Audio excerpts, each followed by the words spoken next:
Buenas tardes a todos. Vamos a recibir con un fuerte aplauso a Lauri Fernández.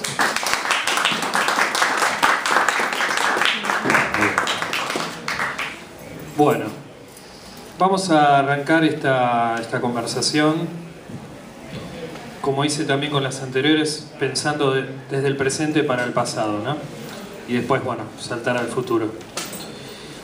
¿Cómo contemplás, digamos, el ámbito de la historieta hoy en Argentina, en todas sus etapas, digamos, ¿no? Todos sus actores. ¿Cómo sentís que está la historieta hoy en nuestro país? Qué pregunta difícil, porque aparte escuché las otras y coincido mucho. A ver, es un muy buen momento a nivel de producción.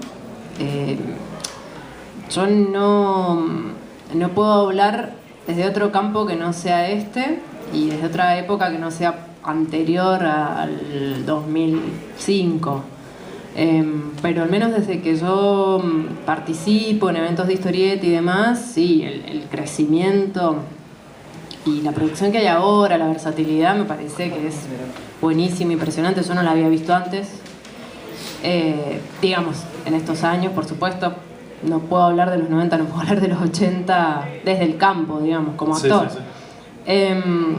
Pero sí, bueno, esta preocupación que tienen todos respecto de qué va a pasar con todo este capital, con toda esta producción y con todo este talento, cuando no tenés lugares o se dificulta el tema de publicar en el país, porque está bien, algunos publicarán afuera, pero el tema es dónde están los productores nuestros y si, digamos, esto que también pasaba en los 90, que algunos argentinos que se iban al exterior o publicaban afuera, de pronto acá en su país de origen no tenían su obra. Incluso pasa con algunos de los que actualmente trabajan para editoriales de afuera, que afuera, en tu propio país no tenés tu obra y como que les da un poquito de bronca. Y yo creo que el reconocimiento no es a total, ver, sí, mi pensamiento pesimista va a decir que bueno, va a empezar a pasar eso y menos producción. No me gustaría que eso sucediera. Me gustaría tratar de encontrar alguna solución que no la veo, pero bueno, no sé. No me manejo en la cuestión económica, pero bueno, sí, la veo difícil la situación actual, esa es la verdad. A nivel productivo muy buena, pero a nivel económico muy mala. ¿Y cómo te definirías a nivel de historietista hoy? Una grosa. Decía. Soy una grosa. Una voz en off ahí. No sé. Versátil. Bueno, no sé. No sé analizarme mucho el propio trabajo. En general, la autocrítica es más bien dura la que hago hacia mi trabajo. Sí, creo que versátil. O sea, siempre trato de adaptar el estilo a la historia. Me gusta experimentar y siento que tengo mucho que aprender, especialmente de narrativa. Si bien uno se da cuenta cuando empezás a hacer un trabajo, ya te vas te vas dando cuenta que te has profesionalizado, pero sí, creo que sería ponerle versátil. Colorista. Bien. ¿Cuáles son tus primeros recuerdos de más chiquita con historieta puntualmente? A ver, yo tuve la suerte de tener una familia, si bien de clase obrera, muy lectora. Y bueno, mi abuelo le gustaban mucho las historietas, entonces traía lo que había en el pueblo. Yo soy un pueblo del sur de Mendoza, San Rafael, y años 90, fines de los 80, no llegaban muchas cosas. O sea, no llegaba la Fierro. Había muchas cosas que yo las conocí mucho tiempo después, pero sí llegaban algunas cuestiones, como por ejemplo los álbumes de Asterix y sí, por supuesto, Columba. Claro, sí. Entonces, tenía mucha proyección. Claro, de pronto me empecé a familiarizar con el lenguaje desde ahí, que por supuesto es muy conservador, pero también encontrabas algunas cosas interesantes. Y ya en los 90, mis hermanos que leían historieta empezaron a traer, ponerle las Co, que eran esas revistas que habían, digamos, que tuvieron corta vida, pero ahí conocí a Nine, por ejemplo, o con los libros que sacaba la Conco que llegaban a Mendoza. bueno, las ediciones que sacaban, por ejemplo, de Miñola o de Jan, ese tipo de pequeñas novelas gráficas que ya empezaban a circular. Fue muy marginal. Después ya cuando empecé a viajar más a Mendoza por estudio y demás, ahí ya empecé a conocer un poco más de historieta argentina, propiamente dicho. ¿Y ya, además de lectora, empezás a combinar o despuntar el dibujo? Siempre dibujé. O sea, es como, no sé si hay algún dibujante que no ha dibujado desde chico, no sé si. Me parece que habría que hacer una investigación. En general, todos los chicos dibujan. El tema es si seguís haciéndolo o no. En mi caso, siempre dibujé, nunca lo pensé como un oficio. Porque no me proyectaba como, digamos, como trabajadora en la vida adulta. Y yo estaba estudiando otra cosa, ya los últimos años de la secundaria me estaba preparando para medicina y de pronto me di cuenta que no quería nada de eso, que no me interesaba, que me gustaba más dibujar los esqueletos o las células que ¿Para algún campo específico de la medicina? No, claro, porque en realidad nosotros veníamos de ciencias biológicas, de formación, entonces tenía que hacer como el preuniversitario de medicina y tenía que estudiar un poco de todo. Y la verdad que dije, no, ¿para qué voy a estudiar esto si la verdad no me interesa? Me gusta más dibujar y demás. Y me metí en artes, así como medio kamikaze. Y bueno, muy autodidacta, digamos. Ahí empecé como a familiarizarme con la cuestión más académica, pero obviamente historieta ahí no veías, no. De hecho, hasta el día de hoy, por ahí en la facultad donde yo me formé, que es la de Cuyo, muchos profesores ven la ilustración o la historieta como mala palabra, no entienden de narrativa gráfica, no tienen ni idea. Entonces era como que eras un paria. Entonces con algunos profesores que les gustaba más el dibujo, podías llegar a aprender algo, pero el aprendizaje de historieta siempre fue autodidacta. ¿Y qué sentías en ese momento, ¿no? Al momento de dibujar, digamos? ¿Era solamente eso, un placer de delinear figuras, o ya empezabas a querer contar historias? Hay algo muy gracioso que mi vieja lo guarda no sé dónde, porque lo tiene muy guardado, pero es un dibujo que le hice... Yo dibujaba con virome, siempre. Me encantaban las viromes de colores que se las robaba a mis hermanos mayores. Eso también me gustaba mucho, robarle el material a los otros. Y mi vieja siempre contaba de una vez que me senté, yo no sé por qué, porque nadie me dijo dibujar del natural, nadie me explicó ese método, pero me puse a dibujarlo a mi viejo mientras veía el partido, que estaba tirado en la silla, de costado, y me puse a dibujarlo a mi viejo en natural, con el mantel, todo. Y mi vieja lo guarda y debe haber tenido 5 años, ponele. Y bueno, eso no lo aprendí de ningún lado. Es algo que viene, sí. Claro, no, mis hermanos no dibujan, mi vieja sí, pero no en esa época. Sí. Y también me acuerdo de una historieta que ponele, yo veía series de televisión, obvio, como todos los niños de mi época, y dibujaba ya historietas de lo que veían los dibujitos, por ejemplo. Una traducción de... Sí, con otros personajes, pero las armaba ya.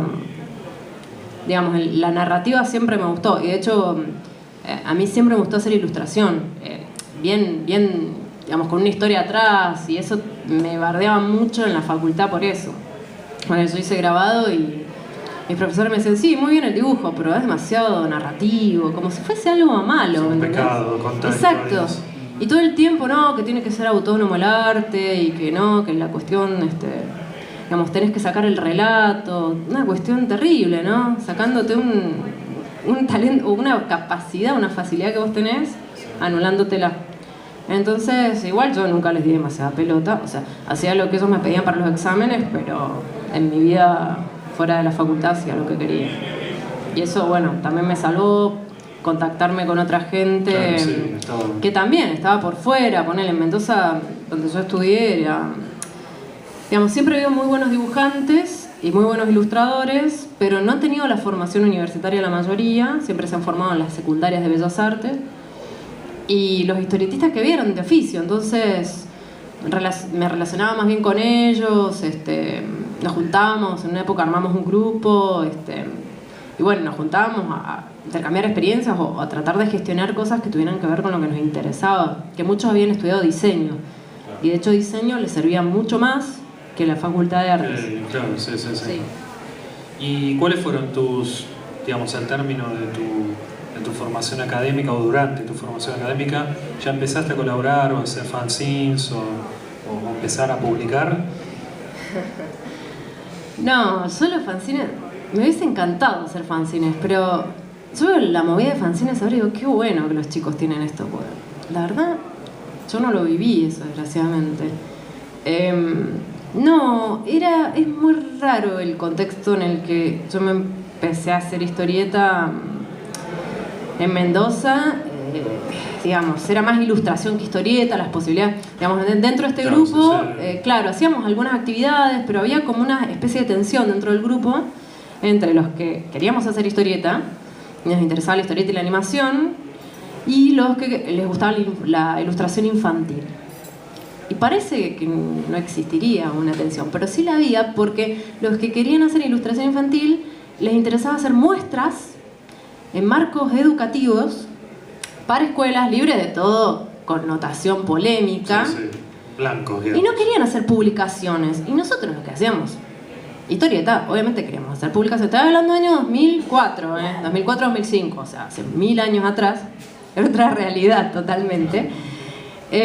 Y nada, y queríamos armar un blog y nunca, digamos, imitando un poco lo que se estaba empezando a hacer acá, digamos, lo que se estaba empezando a hacer en Buenos Aires y a nivel federal, digamos, con lo que fue Historietas Reales, queríamos intentar replicar esa experiencia, claro. Pero nunca nos logramos organizar porque fue toda una pelea interna de qué se iba a hacer.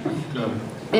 Ponele, intentos de hacer fanzines eran mirados con desprecio, porque vos hacías una muestra, o sea, armaban muestras, vos ponías fanzines y te miraban diciendo, ¿qué es esta mierda?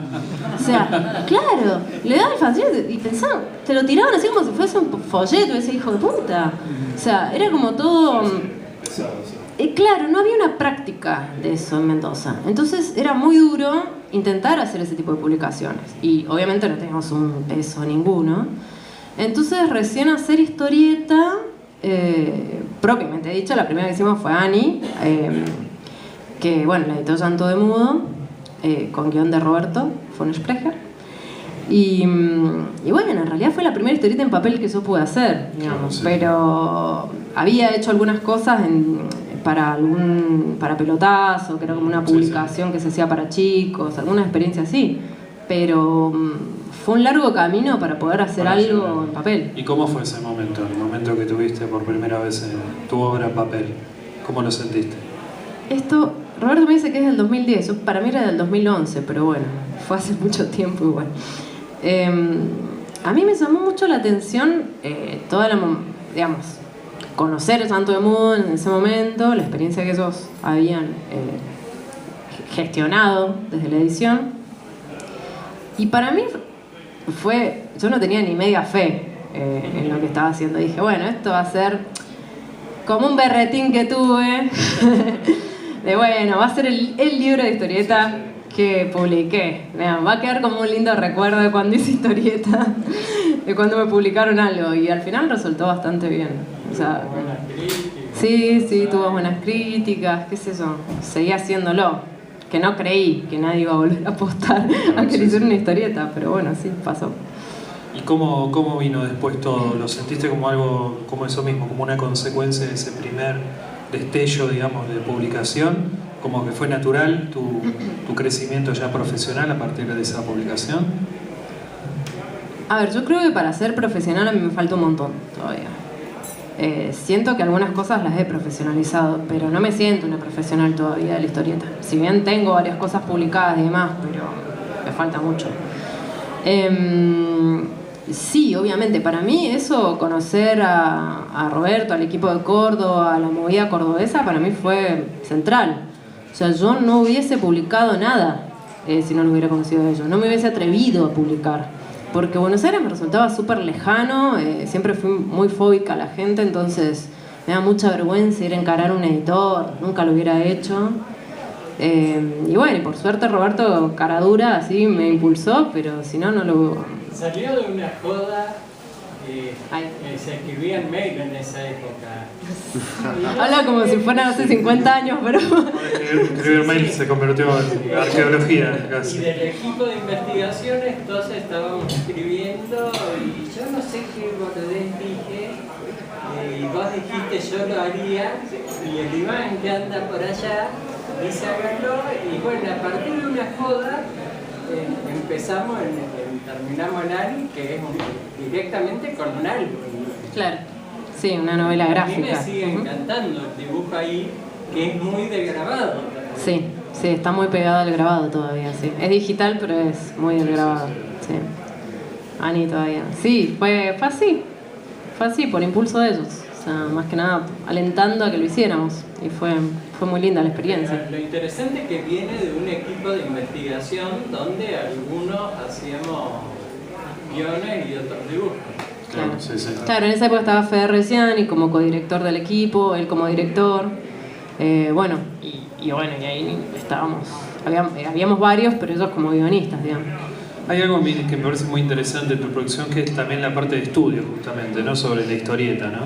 ¿Cómo abordas ese tópico, digamos? ¿Cómo lo abordo? Sí, en general. Sí, a ver, a mí... digamos, siempre me importó desde la formación teórica, yo la hice después de la facultad. Siempre me gustó, pero una de las tantas críticas que tengo a la formación que tuve universitaria era que no te fomentaban el estudio teórico. Y bueno, y después yo hice una maestría en arte latinoamericano, que está en la Facultad de Artes, y ahí empecé como a formarme en la cuestión más teórica. Y me llamaba mucho la atención que había muy pocos estudios en ese momento, año 2005, sobre historieta, y que dentro de la facultad, particularmente de Artes de Loncuyo, la historieta no era considerada una forma artística. Había una marginalidad total de los estudios, o sea, no encontrabas bibliografía, por el Mazota no lo conseguías, estamos hablando de algo de los 70, del 70. Entonces, bueno, era bastante árida la cosa. Te tenías que ir a ciencias políticas para estudiar algo de historieta o de medios. Y bueno, y ahí es cuando me empezó a interesar, digamos, toda la relación entre las vanguardias, digamos, las relaciones de las prácticas de arte política de los 60 y compararla un poco con la época militante de Oestergel, digamos, la época más claro, vinculada a su militancia política. Y bueno, y ahí es cuando doy con el blog que tenía el grupo en ese momento y veo los escritos de Roberto y bueno, de los compañeros, el resto de los compañeros, y digo, mirá, esta gente está investigando estas cosas. Sí, sí. Entonces ahí cuando establecimos contacto y bueno, y yo seguí investigando en historieta, sigo investigando en historieta, siempre sobre cómo se construye la memoria o la historia desde la historieta. Sí, en el mismo equipo, nada más que sí. Los viejos nos jubilamos. Vos fuiste ese equipo, no te jubilaste. ¿Sentís que el hecho de todo esto, ¿no? de imbuirte y de profundizar sobre eso mismo, sobre toda esa parte histórica o de trayectos de distintos, como el caso de el de creadores, te fortaleció el momento de narrar después de eso? ¿Te dio una visión más rica del propio lenguaje? Bueno, eso seguro. A ver, lo que me parece interesante... A ver, a mí la narración de Oestergel no me gusta mucho, porque bueno, es de otra época, es un estilo como, digamos, muy cargado, mucho texto, pero me parece que el valor del tipo estaba en otro lugar, digamos, en un lugar como agente del campo, digamos, como agente fundamental y como gestor editorial y como un tipo que supo prever algunos usos que después fueron retomados dentro del campo de la historieta. Y la lectura política también, ¿no? Pero también poder pensar desde cómo crear desde lo marginal o desde lugares no tradicionales. Eso a mí siempre me pareció súper interesante y que eso te ayuda a pensar, digamos, cómo se construye hoy uno desde la autoedición o desde qué alternativas podés encontrar a la producción de historietas que no sea necesariamente, bueno, no sé, hacer superhéroes, o sea, digamos, cómo podés encontrarle una segunda mirada o una función distinta a un relato. O Eso a mí me parece que sí, que colaboró en ese sentido, digamos. A nivel narración yo aprendo más de los actuales, de los contemporáneos y de, bueno, algunos dibujantes. Más aprendo de narración de la historieta desde los dibujantes que de los guionistas, debo decir, perdón, pero... ¿Y qué autores, con la X, ¿no? Dentro de la historieta no local sino internacional te sentís más cercanos? Ay, qué difícil, porque uno de la gente que admira es lo que justamente sí, o más afines, sentís lejos, claro, sí, a lo que querés llegar, digamos. Sí, sí. ¿Qué sé yo? Un montón. Es que un montón. A mí me gusta todo. Va, casi todo. Si tuvieras que elegir uno que dijeras este o esta, no digo me representa, sino que sentís como una afinidad muy intensa. Bueno, me gusta mucho Paul Pope. Pero, digamos, no por ahí con las historias que cuenta, pero sí con la narración y cómo cuenta. Algunas cosas de Rubin me encantan. Pero también, por ejemplo, leo Paco Roca y digo, che, qué bueno que está. Me gusta más, obviamente, el guión, pero digo, qué bueno que es Paco Roca.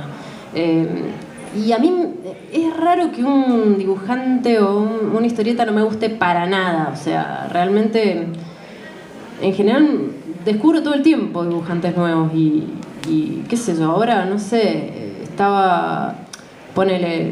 leí hace poco El arte de volar y la verdad que el dibujo de Kim no me cerraba mucho, pero después me empecé a meter en la historia y dije, no, este dibujo es perfecto para la historia. Y más allá de lo gráfico no me cerraba, pero después lo fui viendo y dije, no, la historia es buenísima y el dibujo va muy bien con la historia. Entonces por ahí es eso, me pasa que voy descubriendo autores que por ahí no son nuevos para la historia de la historieta, pero sí para mí, y me voy fascinando, qué sé yo, no sé, trato de sacar un poco de todo. Claro, de todo, sí, sí. ¿Y tu trabajo con guionistas, cómo ha sido? Bueno, casi siempre he trabajado con guionistas. Lo único que no he hecho con guión de otro es El Pozo, que es lo más nuevo. Pero sí, he trabajado con varios guionistas, bueno, con Robert. ¿Cómo? Por mail. Principalmente por mail. Sí. Principalmente por mail. No, he trabajado con varios guionistas. Casi siempre ha sido muy buena la experiencia. Por supuesto que estilos muy distintos, qué sé yo. Algunos que te dejan mucho más libre, o que, por ejemplo, el caso de Fede Reggiani, que la historieta que hacíamos es como casi hecha entre los dos, digamos, la historia. Él le da, por supuesto, forma y el guiño de humor, pero bueno, te pregunta qué querés es contar, básicamente, y él le da forma. Como otros que ya te mandan un guión, ponerle Santulo ahora con Chicarello me mandaron un guión y está, o sea, sí, descrito los planos así en detalle. Y bueno, probablemente no lo respete mucho, pero es un estilo, veamos, tampoco él tiene problema, porque ya le pregunté, le dije, mira, ¿vos tenés problema que yo haga algunas alteraciones a la narración? ¿Y no te gusta cambiar los hitos del lugar? No, eso sí, he tenido un guionista, voy a decir, que me mandaba los guiones bocetados. O sea, como la escaleta... Delimitados, sí. Los planos delimitados, todo básicamente bocetado me lo mandaba. Y un fundamentalista. Y me mandaba un mapa, porque la historia transcurría en un campo que tenía unos hilos de fondo, ¿no? Y el tipo me mandaba un mapa de dónde tenían que ir los hilos, dónde tenía que ir la lagunita, dónde tenía que ir la casa. Y ese señor guionista me hizo un escándalo público porque le moví de lugar el silo donde tenía que estar. Esa fue mi experiencia con el primer guionista que trabajé, no voy a decir el nombre, pero puede estar presente en esta sala, Cabe una posibilidad de estar presente. Nos peleamos públicamente. Nos peleamos públicamente y se puso muy mal con eso.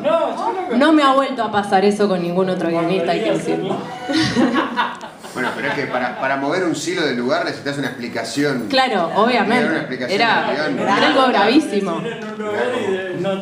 Bueno, mapas me mandaba el tipo. Mapas de dónde, cómo tenía que dibujar todo. Un demente. Muy difícil de moverse de eso, digamos. Sí, no. Ponele pase a eso que es interesante, ¿no? Porque siempre la relación entre el artista y el escritor puede tener chispazos, ¿no? Por muchas cosas, ¿no? A veces por personalidades también. Si pudieras concebir no digo el trabajo ideal o el autor ideal, ¿no? Pero sí la forma del guión ideal, ¿cuál sería? Para que vos recibieras para trabajar cómoda y... No sé si hay una forma ideal. Qué difícil la pregunta, porque... es difícil la pregunta. En realidad, para mí, la relación ideal entre guionista y dibujante, más que el guión. Porque última guión, esto, podés decirle, mira, ¿sabes qué? Como ahora me pasó de decirle a Santolo, mira, ¿sabes qué? Me parece que acá habría que agregar un splash para que las páginas, los impares y pares, la narración, y me dijo, sí, perfecto, haz lo que quieras. Esa es la relación ideal. El dibujante decidiendo. Concesión y sesión. Bueno, vamos a ver cómo termina esto, porque hasta ahora viene bien, pero no sé qué va a pasar. No, en general no he tenido problemas, digamos, en ese sentido, con los guionistas. Por ahí algunos que son más puristas, qué sé yo, que no les gusta, que por ejemplo en vez de hacer 3 viñetas, unifiques, que me gusta a veces hacer eso, para darle más fluidez, unificar y a poner al personaje a hacer como una especie de viñeta invisible, digamos, que atraviesa el personaje. Y bueno, a algunos no les gusta, pero bueno, tampoco es que se han quejado demasiado. No, para mí es eso, es la relación, es decir, tener un nivel de confianza y de apertura, de entender que la obra es de dos. Porque a veces hay un guionista que dice, no, bueno, soy yo y el dibujante, y como que el dibujante tiene que transponer mis ideas. No, vieja, o sea, el dibujante es un coautor, como vos. Sí, es como entonces tenés que estar abierto a que haya una modificación en la narrativa, o sea...